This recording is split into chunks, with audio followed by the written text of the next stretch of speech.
Hey guys, Tisha here, and we are back with another Becoming Sister Wives review. Let me know down below if you want me to break this up into two parts because I've just posted the newest chapter, and that was over an hour long, and I should have said in there for you all to let me know whether or not you rather this to be an hour, or if you want me to read like halfway through the chapter and then halfway through the other part and do it in two separate videos, because this is a little lengthy. I don't mind, but I want to make sure that you guys are still enjoying this.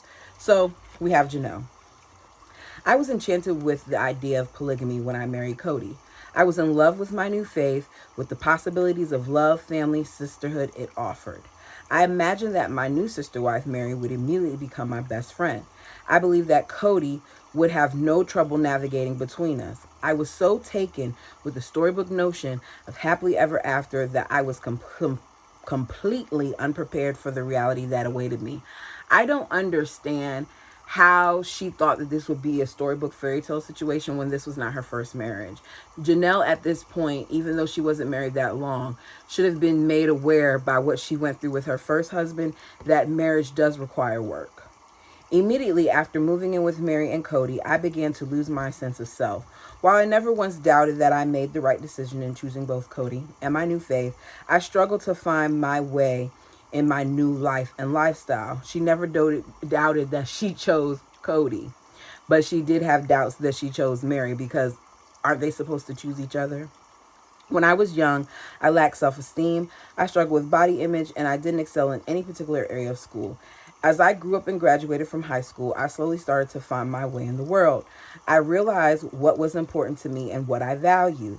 I discovered that I enjoyed working. I knew that in addition to having children, having a career would be one of the things that would matter most to me and bring me a sense of security and happiness. So very early on, Janelle makes it known that she valued career more than anything at this point. I have always been the happiness when I've devoted myself to work.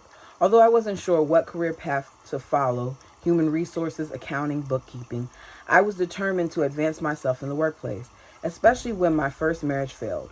Working gave me inner strength and confidence.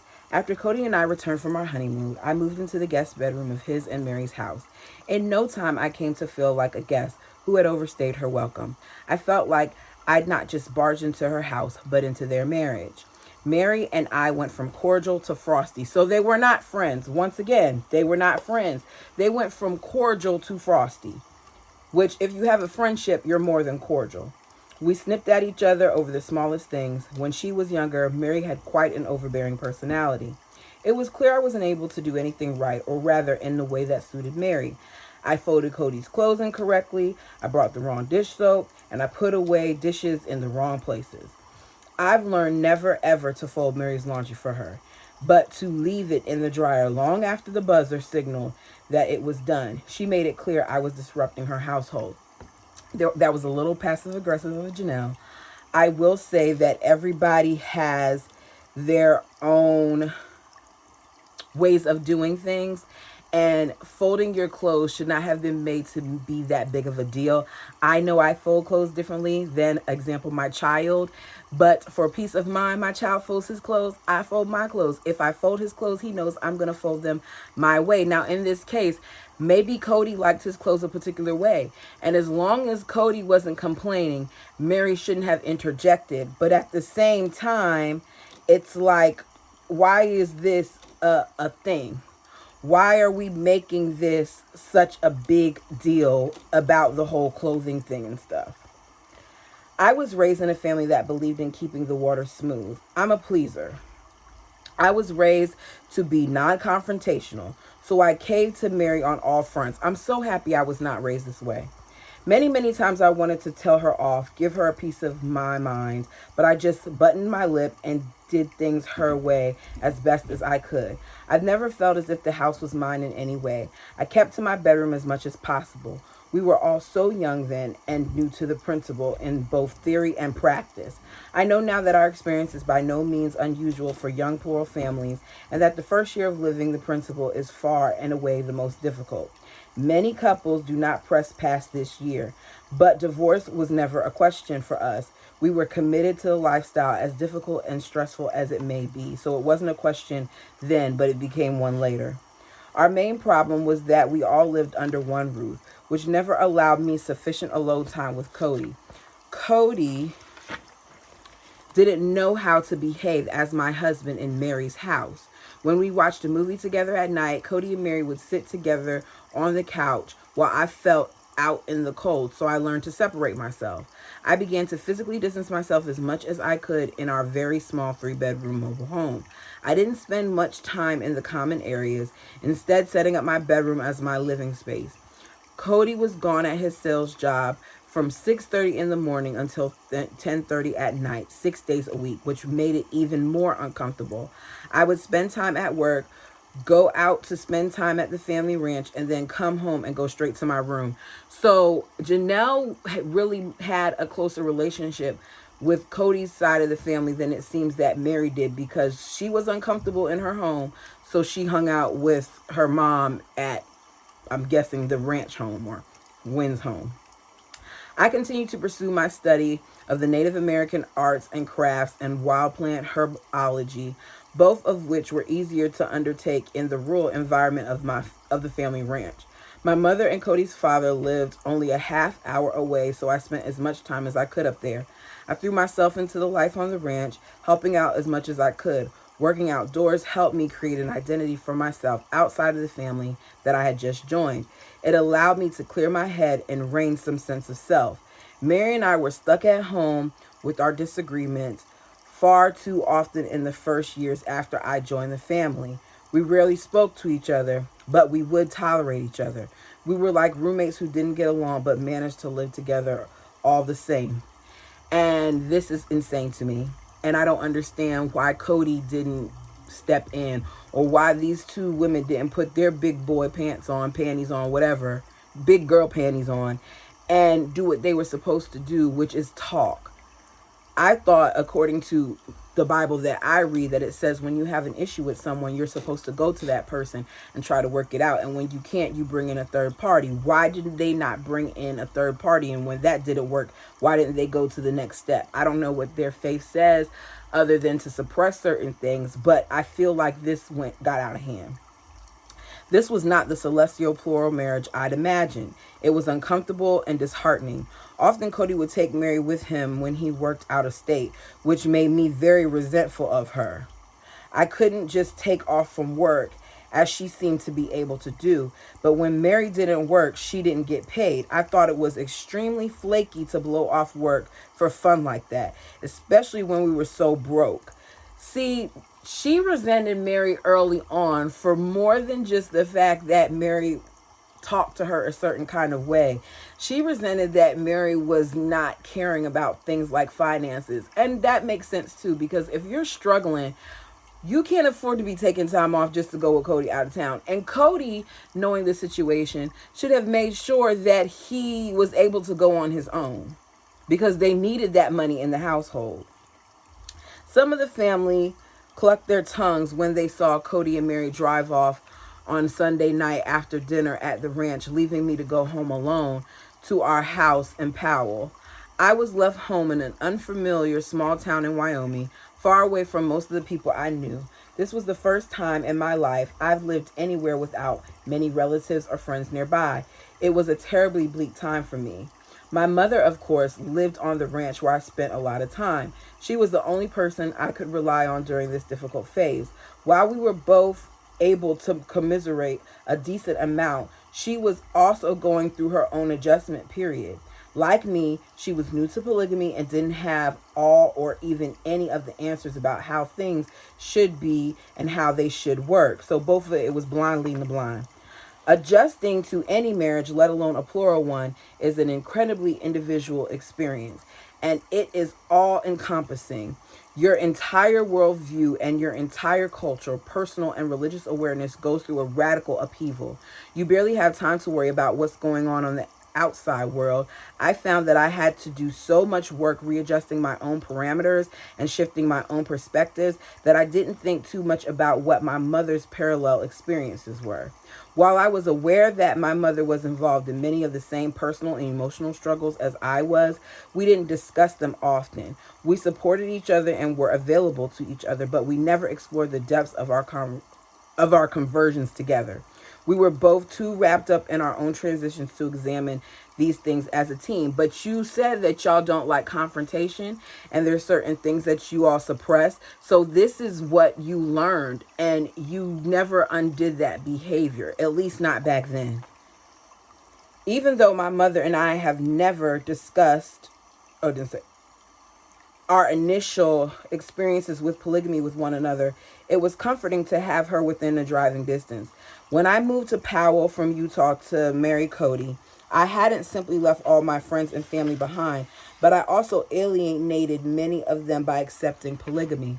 My sister and her husband tried to intervene and pull me back into the LDS faith. Some of my other family members even went so far as to stage a small-scale intervention to reconvert me, or as they saw it, save me. When I was 8 months pregnant with Logan, Cody, Christine, and I visited Salt Lake. I took the opportunity to see some of my relatives. Cody and Christine had dropped me off at my relative's house, so I was without a car until they returned. I guess my family decided to take advantage of the fact that I was a captive audience until Cody got back. They cornered me in the living room and began hurling Mormon scripture at me. Okay, if you know that your wife is in a situation where she's been alienated from her family, why would you drop her off at a house and not leave her with a car or a means to get out? You should have been there with her to support her, but Cody's never done that.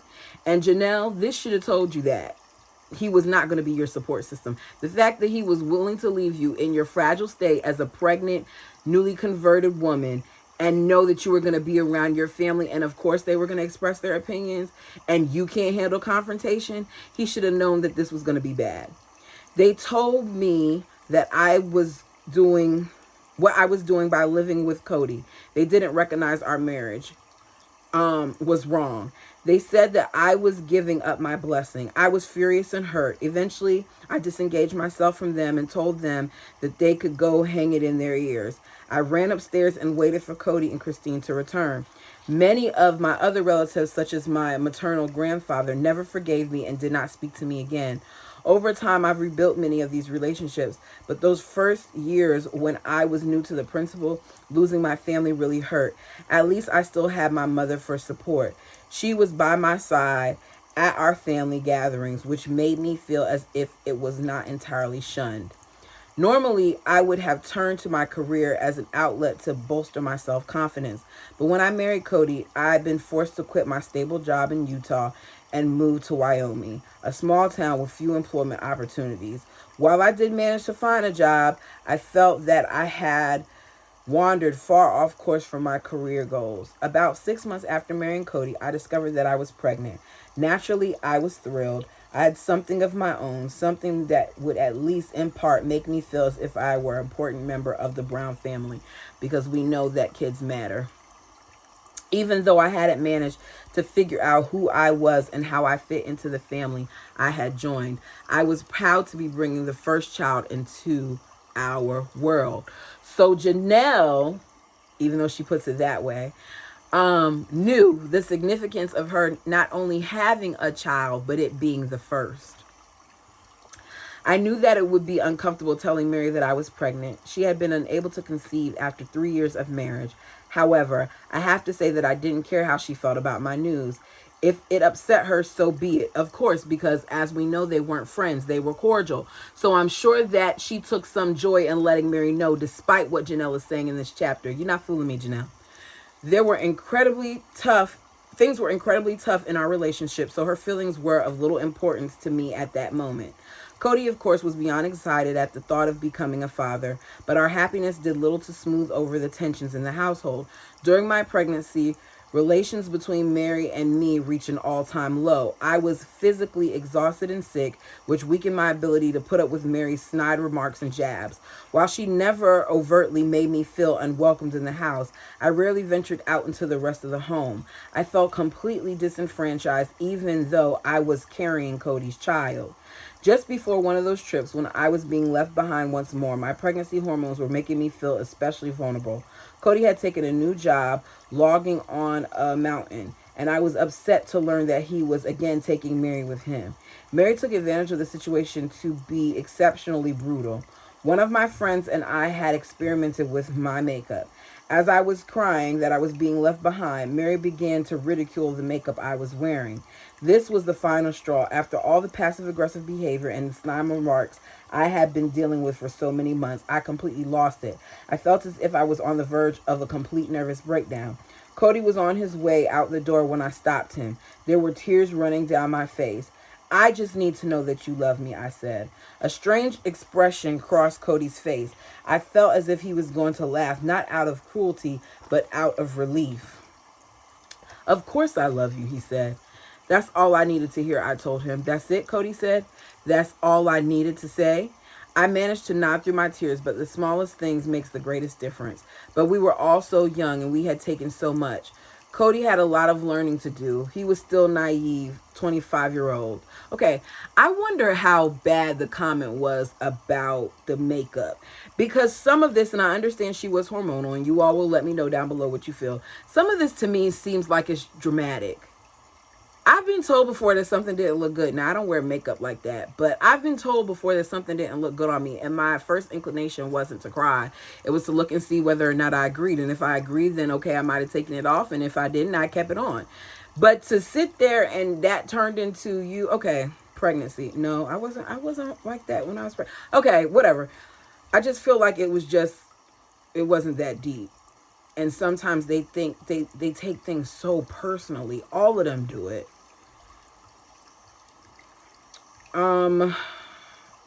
Cody had a lot of learning to do. He was still a naive 25-year-old. His father, his mother, Mary's parents, and my mom were giving him advice from all sides. But ultimately, Cody would have to listen to himself and to his wives to achieve his own emotional maturity and understanding. Right before I gave birth to Logan, Cody began courting and married Christine.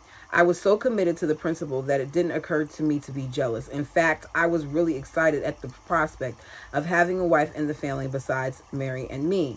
I suspected that Christine's arrival would take a lot of Mary's focus off me and get me out of the line of fire, if you will. So she was happy about Christine arriving because she knew Christine was going to be competition for Mary.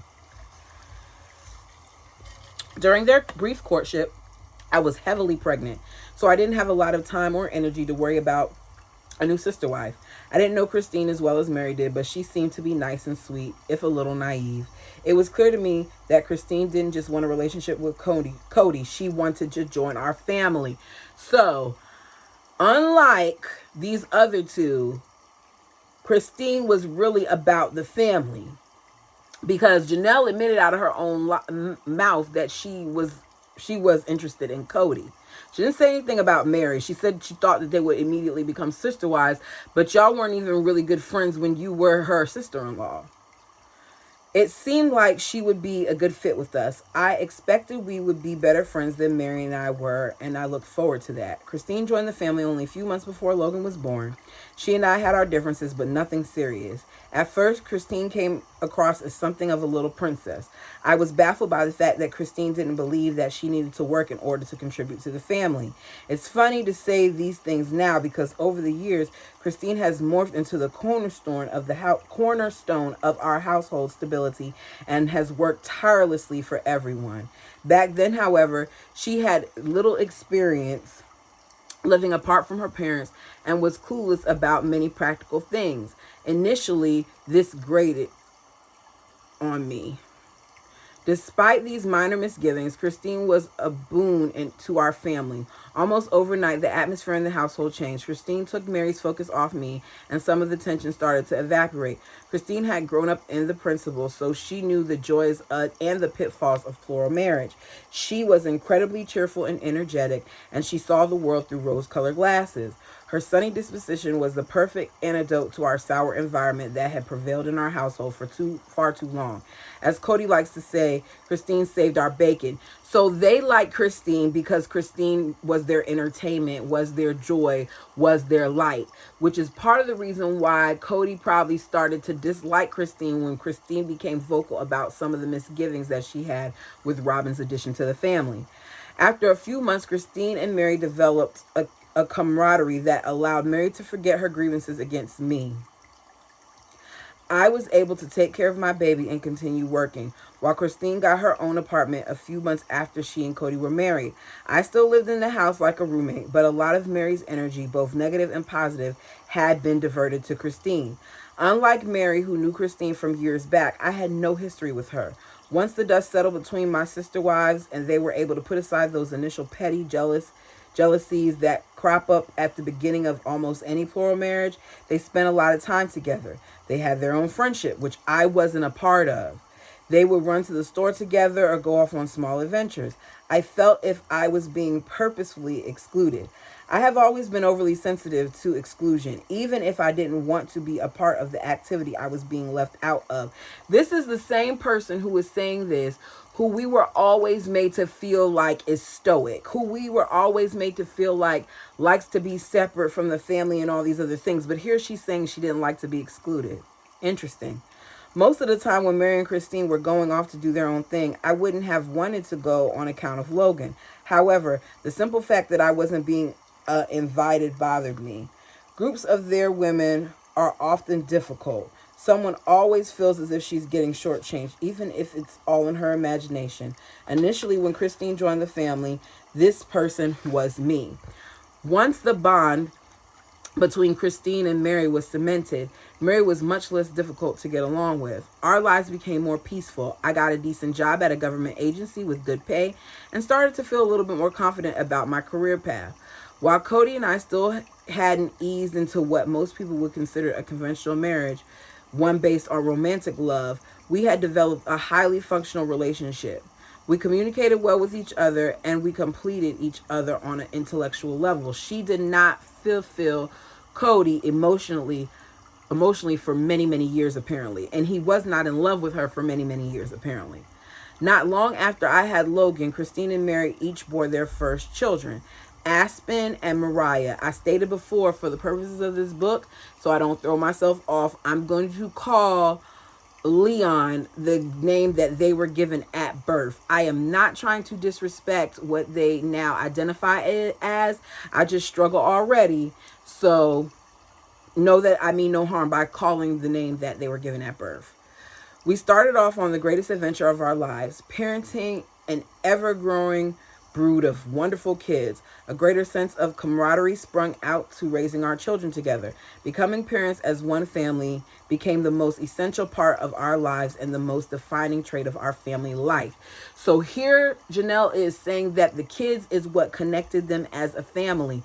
So now we can kind of understand why Mary struggles so much knowing that her child was leaving, because the kids is what kept them connected. I think that when Christine and Mary had their first children, they began to understand me a little better. After I had Logan and before my sister wives had kids of their own, they didn't understand why I was tired so much of the time. They didn't understand my priorities. They thought I was complaining too much about trivial things, such as not having time to shower, to do the dishes, or run errands. However, once their children were born, they were able to empathize with the challenges of motherhood and how having a child can complicate the simplest things. That's true. Once they grasped this, they were most willing to help me out. We were able to learn from one another and to help accomplish little tasks that motherhood makes difficult, like cleaning and errands and talking on the phone in peace. For the most part, Mary, Christine, and I were able to put aside our differences and create a warm and stable environment for our kids. We raised them as one family while they had separate mothers. They don't think of themselves as anything other than full siblings. I loved co-parenting. Our kids. I was able to work while Mary and Christine homeschooled the children who weren't sent to our church school. I felt safe and secure knowing that while I was out at the office, my children were receiving precisely the education and care I wished for them. I never worried when my children were out of my sight. I trusted Mary and Christine to handle every situation and to make all parental decisions in my absence in this regard. We were one team, so they were a team. I didn't have to be called on whether to the administrator cold medicine or not. I didn't have to administer cold medicine or not. I didn't have to be called when Logan hit another one of the children. Christine and Mary handled it the way they knew I would want it handled. It was lovely.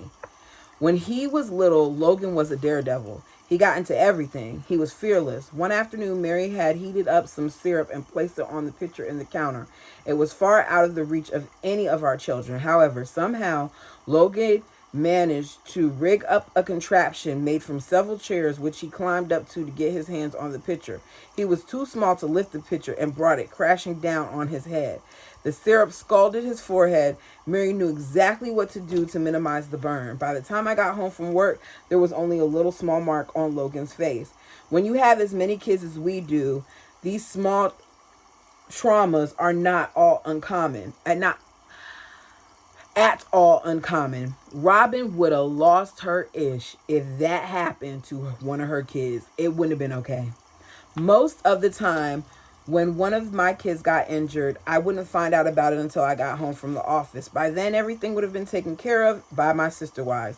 Whichever child had been hurt would have been soothed, and the accident was already a fading memory. My co-workers, most of whom didn't know I was a polygamist, never understood why I was able to work late at a moment's notice. Janelle took advantage of that in-home daycare. I was always at a loss to explain why I was so flexible regarding my home life. They didn't understand why I was never stressed about the daycare and the grocery shopping, play dates, and doctor's appointments for my kids. They couldn't figure out why I didn't need to rush home to fix dinner, or why I never ever discussed what I was cooking. My coworkers thought I had the easiest life imaginable. Some of them even wondered if I was secretly wealthy, if you can imagine that. I didn't explain my situation, but I did hint that I had the best babysitters in the entire world. From the day they were born, my children entered a rich, thriving environment with various outlooks to color the way they see and appreciate the world. For all of their lives, they have had the benefit of 4, now 5 parents who exposed them to a wide range of different interests, talents, and opinions. I know it is a cliche to say it, but if it does truly take a village to raise a child, my children have grown up in the best town in America. I'm not good at arts and crafts, and my cooking and baking skills are not anything to boast about. As always, I prefer to lose myself in work. So my major contribution to the family is always financial and practical. Thankfully, my kids never suffer from having a mother who can't sew or bake. There are 3 other wonderful mothers in their lives who are creative and talented in areas in which I am not. So my children never go without amazing Easter outfits or Halloween costumes. If a birthday party were left up to me, I rush off to a supermarket on my way home from work and pick up a sheet cake with greasy blue roses. Thankfully, I have Christine in my family, who usually jumps at the chance to make something homemade. Even though Christine is extremely creative and generous with her time around the house, a lot of time she flies by the seat of her pants. She's so carefree and silly that she can often overlook the most basic details, such as the need to put gas in the car. I, on the other hand, am a warrior and a planner. I make my sister wives crazy with my plans and my contingency plans and my contingency plans. Although these differences do lead to conflicts, they make our household fun, dynamic place. Even though I clash with Christine and Mary from time to time, I'm thrilled that my kids have had the benefit of both of their personalities. If they had grown up with just me, there would be so many things to which I wouldn't have exposed them. My sister wives have provided my kids with a wealth of experience, and they have helped me create 6 wonderful, well-rounded children. I do agree with that. About 5 years into our marriage, after Christine had joined the family and things had settled down somewhat, Cody began to mature emotionally. This change had a lot to do with the fact that Cody started taking charge of his own decisions. When Cody was new to polygamy, he often sought counsel of elders who had grown up in the faith and now had plural families of their own. Among those he turned to for guidance were the members of Mary's family. Obviously, learning from those familiar with the faith and principle was crucial for Cody's development. However, no 2 families or situations are alike. Eventually, Cody had garnered enough guidance from outsiders when he began to rely on what was in his heart instead of primarily guidance of others, meaning Mary's family.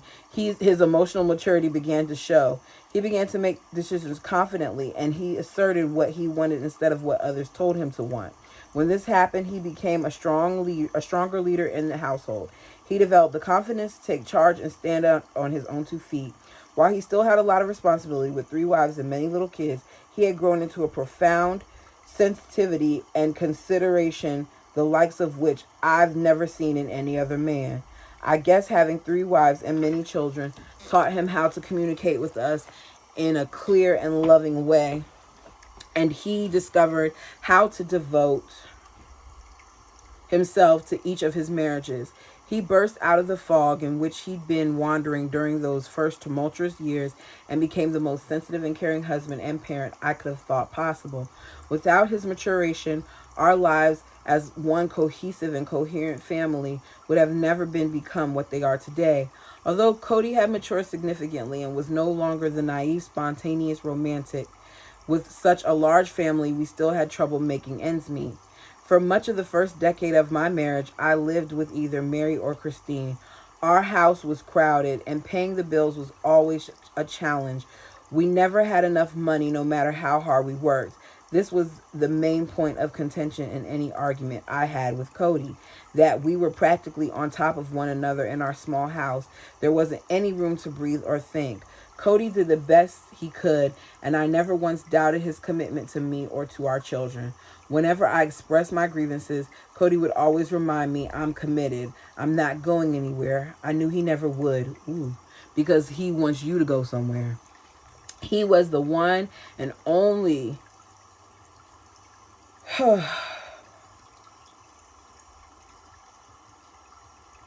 stalwart. What is that? I gotta look that up. Stalwart, Stalwart. I don't know what that is. I have to look it up. In my life, and the best and most hands-on father I'd seen. For real though, what's a stalwart? During the 8th year of our marriage, I gave birth to my 5th child, Gabriel. Afterward, I sank into a horrible postpartum depression. Wow. I felt overwhelmed by having had so many children in quick succession, and I felt seriously depressed at our lack of financial means.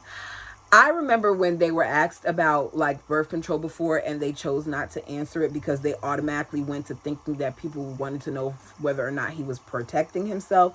But I want to know if their religion is against birth control, because if you all were struggling so much financially, why keep having children? I knew I was miserable, but I had no idea how to fix the situation. I also had a particularly nasty fight with Mary, one of the worst we'd ever had. I was at my breaking point. I couldn't see my way out of my depression. I told Cody that I was leaving. That night, I got in my car and drove to my mother's house. The next morning, Cody picked me up to run errands with him. While we were driving, he nonchalantly asked me, "So are you better now?" His failure to understand how low I was felt like a slap in the face. Part of me wanted to scream, and part of me wanted to laugh at his ignorance and his hopefulness that everything had become better overnight. That afternoon, I bundled all the kids into the car and took them to my mom's. I had reached rock bottom. Until this point, the majority of my struggles within my family arose from sharing a living space. For several years, I had the means to move out and into my own place. If I'd been willing to turn my back on contributing financially to the family, but I wasn't. When we all came into the principle, we looked down on plural families that didn't live together. We believed that living as a unit made us stronger and allowed us to achieve necessary personal and spiritual growth quicker. As we saw it, living under one roof, was the only way to do things. We had swallowed this ideal completely. So despite my struggles within the family, I was unwilling to give up on this vision that I held onto since I accepted polygamy. However, after that fight with Mary, I had enough. I want to know what was said in the fight. Because Mary talked about how things got so bad that some things were said, but she would never air Janelle out that way. And here she's saying how bad the fight was, but y'all aren't telling us. Y'all still leaving out the good parts. My kids and I stayed with my mother for several months until I found my own place. My job paid a decent salary, which allowed me to buy a better car in addition to my own home. I started to build a life for myself apart from the sisterhood. So at one point, Janelle left and she was not contributing to the family. That's what it sounds like. I wanted my identity as an individual apart from the family, and to achieve that, I needed my own house. I also knew that if I left our shared space, I wouldn't be leaving the marriage or the family. Cody would have done anything he had to do in order to keep us all connected in one house or many. Soon after I got my house, I made one of the most important decisions of my life. I went back to school and got a degree in accounting. Getting a degree changed my world. I didn't realize how badly I wanted to do something like this. I felt personally and intellectually fulfilled. I was also certain that my career would thrive. Yes, it is. It's like, This sense that I was taking control of my life and my future gave me invaluable self-confidence. Remember, she holds some of her confidence in that work thing. Work matters to her. Making a difference matters to her. While I was living on my own, I was in no way cut off from the family. After a while, Cody began staying at my house on our nights together. I was also determined that my children should not feel separated from their siblings. During the day, I would drive them nearly 30 miles to Christine and Mary, who provided daycare and homeschooling. You didn't drive them over there because you didn't want them to feel cut off. You drove them over there because they had to go to school and because they had to be watched. See, this is the stuff about Janelle where she makes it sound like she's doing something that benefited you just as much as it benefited the kids. On the weekends, we would get together for family meals. Yet the separation did wonders for me. I was able to run my household as I wanted, not as my sister wives suggested. Before marrying Cody, I had always done the dishes in the morning, leaving my evenings free for relaxation. This habit, which in my mind certainly is not a bad one, drove my sister wives crazy. They insisted that I clean up at night, which irked me. I am the same way. Do not leave dishes overnight. So Janelle, we would be fighting too. I don't like dishes being left overnight. Things like this may seem trivial, but over the years, small differences can really fester and come to stand for larger issues. But now on my own, I didn't have to worry about what anyone else thought. I could leave the dishes in the sink overnight as I liked. I could do things as they pleased me. In addition to being able to indulge my housekeeping habits, having my own place allowed me to focus on work and school. And perhaps because I was so busy, I didn't have time to think about the petty stuff that was the source of so many of my earlier grievances with Mary. We moved on. Mary, Christine, and I each had our own home. We had our own kitchens, always a major source of strife, and could live as we liked without interference or comment from others. My happiness and my independence allowed Cody and me to enter a new phase in our relationship. I know it sounds silly to say, but after 10 years of marriage, we finally had the time to get to know each other on a more spiritual and intimate level and to enjoy our moments alone. We became parents so soon into our marriage that we rarely had time to ourselves. When we finally did, it was refreshing and reassuring. I felt that my marriage was stronger than ever.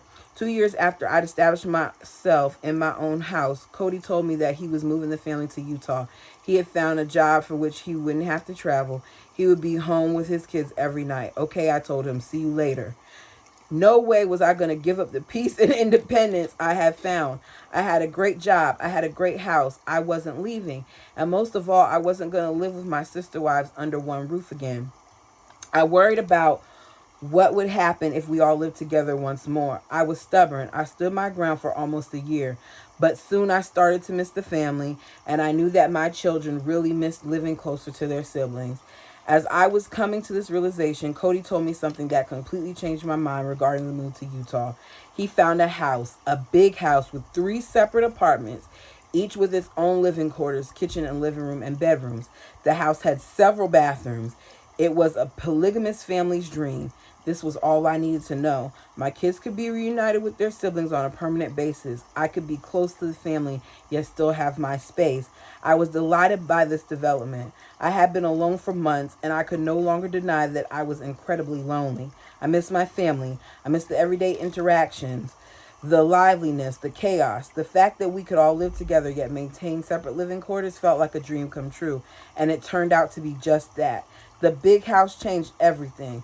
We were able to be together as a family in a natural and relaxed way. So they were fine with the 3 wives in that home, and they didn't need to add a 4th if you ask me, but that's what they did. I had my own space, but my kids had their siblings and their other mothers in the same building. Most important, Cody was going to be home all the time. From the day Logan, our first child, was born, Cody has shown himself to be the best father any child could have hoped for. Not anymore. Now, with the new house and his new job, he had the opportunity to see all of his kids on a daily basis. It was magical. The new phase that Cody and I had embarked upon when I moved into my own house that only grew sweeter in the big house. I had been so overrun with kids, my job, and my schooling that I had never allowed myself to be emotionally vulnerable to him. Throughout the first years of our relationship, especially when I was feeling unsure of my place in the family, I was determined to prove myself sufficiency. When I first met Cody, love was only about an intellectual connection and friendship. I wanted a practical relationship that would provide a happy, stable environment for my children. That was enough for me. I'm low maintenance when it comes to all things romantic because you weren't in love, you were just loving him. I prefer a good conversation and afternoons spent together in a bookstore than all the hand-holding and sappy sweet talk in the world. Yeah, I kind of wear her on all the set. No, you got to tell me how you feel, but I don't need that all day. Nevertheless, I have a husband who is unbelievably sensitive to my needs and wants. He is intimately engaged with his children. He is the most logical, loving parent I've seen. So I lucked into the most romantic thing I could have ever dreamed of, an ideal partner with whom I also have an intellectual connection. She says that, but Cody wasn't feeling fulfilled in her, because one of the things that Cody complained about when Robin came around, especially, was that Janelle wasn't affectionate enough. In the big house, I started to let down my guard and show Cody my more sensitive side. I felt confident in my place in the family, yet I had my own personal space. I have always been wary of being emotionally vulnerable because I'm afraid of being hurt. I throw up a wall and resist letting people in. In the big house, however, I found myself able to let him know when something was bothering me. I allowed myself to let him see when I was hurting and to help me if I needed it. Cody and I have forged a life together from a strange and distant beginning. We continue to evolve as a couple, exploring a more tender and romantic side of our relationship in many ways. You could say our love story is just beginning. My relationship with Cody wasn't the only relationship that benefited from our move to the big house. Once I finished school and rediscovered my self-esteem, I stopped taking others' criticisms of me so seriously. I had to learn that I wasn't going to let anyone tell me how I should act, what I should do, or how I should behave. And once I stopped listening to everyone else's voices in my head, I began to relax around my sister wives. We came to a mutual understanding and a collective respect for our similarities and differences. We've done so much growing up together, and like real sisters, we can look back at our collective struggles, our major arguments and silly squabbles, and if not laugh at them, at least shrug them off. That's a lie, because the old stuff comes up a lot. And the old stuff is why they refuse to be friends with Mary. So that's a lie. Now we can't even remember what half of the fights were about. We shared so much and been through a lot that with a word or a signal, we can remind one another of the entire experience of our story. We are bonded by emotional history as well as our collective experiences. Our life together, however, is still a day-by-day process. Every day we all have to check our natural reactions to things and temper them. We have to be careful not to say things to one another in a harmful manner. Every decision we make has to be grounded in what's best for the entire family as a whole. It's complicated, but it's worth it because we've created something rich and intricate. If I were to lose one of my sister wives or one of her children, I would feel as if I had lost a limb. That doesn't apply now, does it? Although Mary Christine and I are very different natures, we have grown to share the same values. The family we have now is a collective of each of our individual habits. We have all contributed something to how our family runs. My sister wives have influenced the way I see the world, and I have done so for them. Some of these changes are moral. We are, among our culture, considered fairly open-minded, almost liberal, and some of these changes are practical. For instance, if one of my sister wives prefers to feed her kids at 7, the other at 5, we'll adopt 6 as our dinner time. By adapting to and adopting one another's traits, we developed our own culture. One of the things I had to work on once I moved into the big house with my sister wives was not falling into the pitfall of comparing my relationship with Cody to theirs. Comparison is the death of plural marriage. It leads to debilitating unhappiness. For instance, if I see that one of my sister wives has apples, my instinct is to say that I want apples, even if what I really want is oranges. I have to be true to myself and admit what I want and not simply wanting something just because my sister wife has it. I can't regress and say, Cody, you love her more because you give her apples and I don't have apples. Our marriages are individual and we don't want or need the same things. But awareness of what someone else has in their relationship can cause you to question yours. And this is where the danger lies. Cody is tender with us in different ways. He has different methods of expressing his love. Maybe he leaves notes for one wife, sweet voicemails for another. Or maybe the way of showing his love is by always putting someone's kids to bed. These differences are vital to our lives. They are what make each of our marriages unique and special. Somehow, after 16 years, we had finally arrived at an ideal I'd envisioned when I accepted the principle. It took 16 years for them to get to that place. So once again, they got to that place once Robin was coming into the picture, which messed them back up again. I was part of a happy, thriving family. We were able to make decisions as a group with a minimum of strife and bruised feelings. We had found our groove. I didn't think anything could disrupt our flow. I was fairly surprised when Cody came to me one afternoon and told me he was thinking about courting Robin, but the way he handled it left me in awe of his emotional growth. He had learned so much from all the years with Mary Christine and me. When Cody began to court Robin, it became clear to me that he finally empathized with the difficulty I had coming to the family. He showed that he learned from my struggles and was very careful about how slowly he integrated Robin into our lives. Okay, here's the thing though. She's giving Cody more credit than he deserves because he didn't do that. Robin was slowly integrated because Robin and Cody were already seeing each other without you all knowing, number one. And number two, Robin wanted to take it slow. It had nothing to do with Cody. He allowed her ample time to get to know each wife and all of our children individually. When we were getting to know each other before they'd been given permission to court, Cody would bring one of the wives or several of the children down to St. George in southern Utah to spend the weekend with Robin. In doing so, he made sure Robin felt as if she was going to be an important part of the family. And he also let the family know that they were still as important as they'd been before Robin came into the picture. He was very protective of Robin so that when they eventually married, she would feel as if she already belonged in their midst. He was very protective of Robin because that's who he loved and he wanted. She's giving him credit that, this is what I don't like sometimes about Janelle. She gives credit where credit isn't due. It's not what he's making you think it is, girl. It was for his own thing. Cody and Robin's courtship coincide with the huge development in our lives. After careful consideration and endless family discussion, we decided to participate in a reality TV show about our family. This discussion wasn't without complications. After all, there can be consequences when polygamists go public, but these unfamiliar waters certainly complicated Robin's entry into the family. But Robin knew that it was going to happen, so it is what it is. It drew out of her courtship with Cody and forced their wedding to be put off for a few extra months. I was completely fine with Robin and Cody's courtship. It wasn't until after they got married that I started to struggle. It's hard to reconfigure your life, your needs, and your children's needs when a new wife enters the picture. And part of the struggle became because I don't think he handled Robin as well as she's saying he did. My mother explains this adjustment in a clever way. She says that the wives are like spokes in a wheel. They keep the wheel balanced, grounded, and strong. When a new wife comes in, you all need to move over.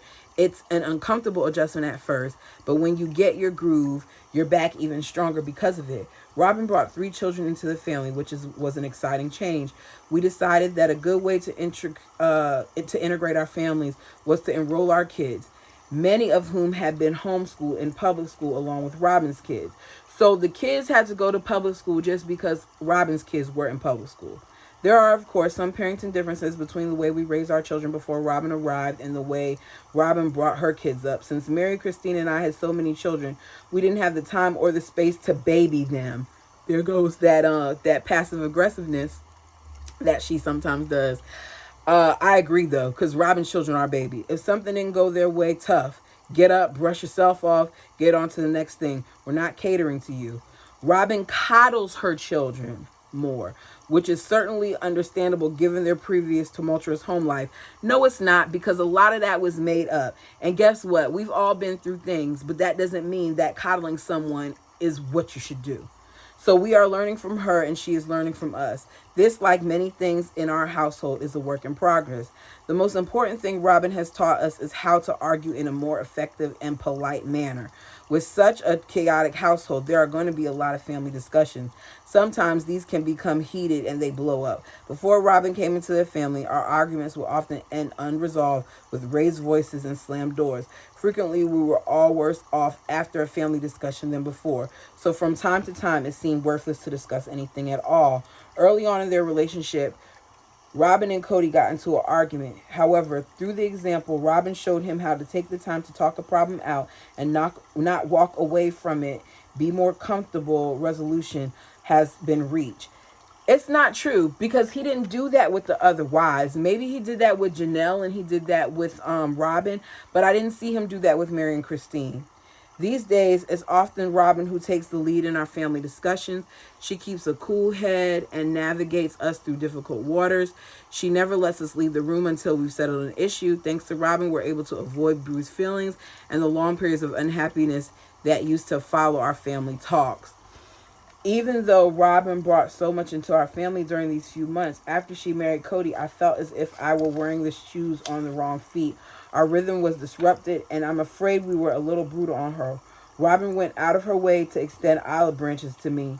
She'd offered to help me with the kids' homework on crazy days because she wasn't working. She would pick up the little trinkets or knickknacks that symbolized our family and offer them as a just because gift. With what money? Robin collects Christmas ornaments. And her first Christmas with the family, she selected unique ornaments to give to each of us. Regardless of Robin's efforts during the first year, I was unwilling to accept her offers. I was settled in my ways and not open to anything new. Despite my spiritual witness, I found myself kicking against opening myself up to Robin. I was certain she and Cody were destined to be together, and that was an essential part of our family, but I found myself unwilling to make an effort to build a bridge between us. As I learned during my initial months in the principal, just because someone appears celestial design doesn't make it easy. When Robin joined the family, I was very busy with my kids and my job. I was hard-headed and believed that I didn't have time or need for this new person. I imagined Robin and I could live as if we were riding in the same car but looking out separate windows. I had worked hard to find equilibrium with Christine and Mary, and the three of us had formed our own sort of partnership. As far as bringing Robin into the family, I didn't have any reservations. I just hadn't committed to the necessary emotional and practical work involved.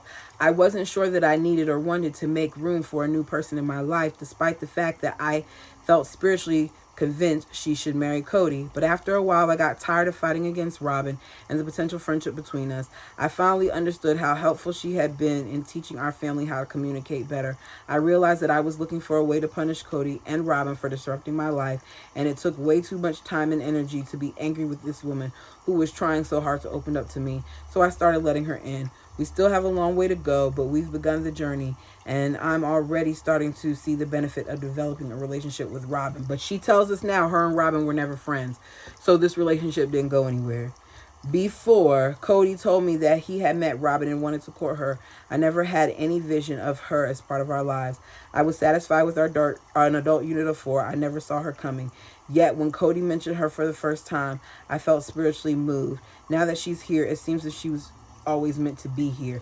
I want to know what this spiritual move thing is, because you never felt it before, and then all of a sudden he tells you about this woman and you're spiritually moved. Okay. Robin possesses an amazing amount of emotional maturity.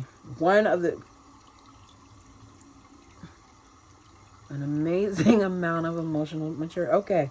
One of the things that she has helped within our family is pointing out areas in which all of the marriages needed solidifying. So y'all let Robin become your resident therapist? Dumb. She has helped Cody realize where he may be inadvertently shortchanging one of his other relationships. This, in turn, has given Cody the tools to explain to me what we need to demonstrate more warmth and affection in our marriage. I'm learning to be less pragmatic about love and more romantic, even if something as simple as not dashing out the door in the morning before Cody and I have had a goodbye hug. So she taught Janelle how to be affectionate with Cody. Got it.